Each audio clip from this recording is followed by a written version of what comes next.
Good morning students. मैं हिंदी की अध्यापिका आज आपको भीषम साहनी द्वारा रचित गांधी, नेहरू और यासेर अराफत की का पाठ है वो करवाने जा रही हूँ।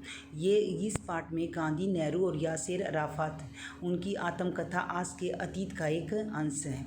चूँकि ये एक संस्मरण है, इसीलिए लेखक ने किशोरावस्था तक, प्रौढ़ावस्था तक अपने जितने भी अनुभव थे वो अपनी इस पाठ के माध्यम से बताई हैं।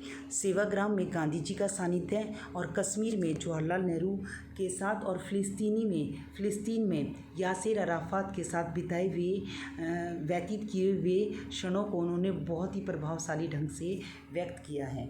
अब गांधी, नेहरू और यासेर अराफत है, इसके 3 खंडों में भीषम साहनी ने सबसे पहले गांधी जी के साथ बिताए हुए अपने उन क्षणों को बताया है। गांधी जी के बड़े भाई थे बलराज साहनी हैं। बलराज साहनी जो एक नई तालीम पत्रिका के सह संपादक के रूप में कार्य कर रहे थे। ये 1938 के आसपास की बात है, जिस साल कांग्रेस का हरिपुरा अधिवेशन हुआ था। कुछ समय भीषम साहनी अपने भाई बलराज साहनी के साथ बिताना चाहता था, इसीलिए वो रेलगाड़ी पर सवार होकर अपने भाई के पास गया, जहाँ उस समय सेवाग्राम में बलराज साहनी के पास वो लगभग 3 सप्ताह तक रहा। रेलगाड़ी है वर्धा स्टेशन पर रुकी और लगभग 5 मील का सफ़र तय करके सेवाग्राम में वो अपने भाई बलराज साहनी के पास गया। जब वो सेवाग्राम में पहुंचा था उस समय काफ़ी रात हो चुकी थी। बातों में उससे पता चला कि सेवाग्राम में गांधी जी आए हुए हैं। अब भीषम साहनी है वो गांधी जी से मिलना चाहते थे और गांधी जी से बात करना चाहते थे, इसीलिए उन्होंने अपने भाई से आग्रह किया कि मैं उन्हें जानता नहीं हूँ, आप मेरे साथ ज़रूर चलना। उसने कहा कि सुबह 7 बजे वो हमारे क्वार्टर के सामने वाली फाटक से होकर गुजरते हैं। जैसे ही भीषम साहनी प्रातःकालीन जल्दी उठे और वो अब उसने देखा कि ठीक 7 बजे गांधी जी है अपने कुछ मित्रों के साथ, कुछ मंडली के साथ वो सेवाग्राम की फाटक की तरफ से गुजर रहे थे। भीषम साहनी ने बलराज साहनी को उठाया। जैसे ही उन्हें उठाया तब तक भीषम साहनी है गांधी जी है वो काफ़ी आगे चले गए थे।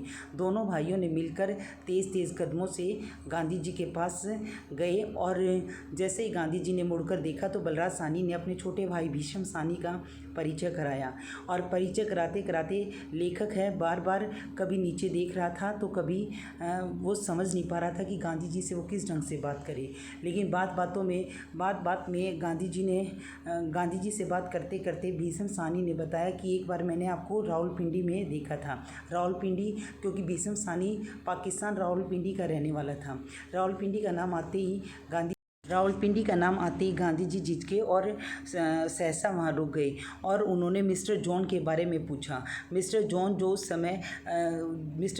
उस समय बैरिस्टर थे, रावलपिंडी में बैरिस्टर थे। लेखक ने उसका नाम सुना हुआ था तो लेखक ने मिस्टर जॉन के बारे में उन्हें बताया और वैसे ही बात करते करते हर लेखक लगभग 3 सप्ताह तक वहाँ रहे और 3 सप्ताह तक वो गांधी जी के साथ उन्होंने अपना जीवन है वो व्यतीत किया। शाम को प्रार्थना सभा में वो मिलते थे और गांधी जी के साथ डॉक्टर सुशीला नैयर थे और साथ में उसके निजी सचिव थे महादेव देसाई भी थे।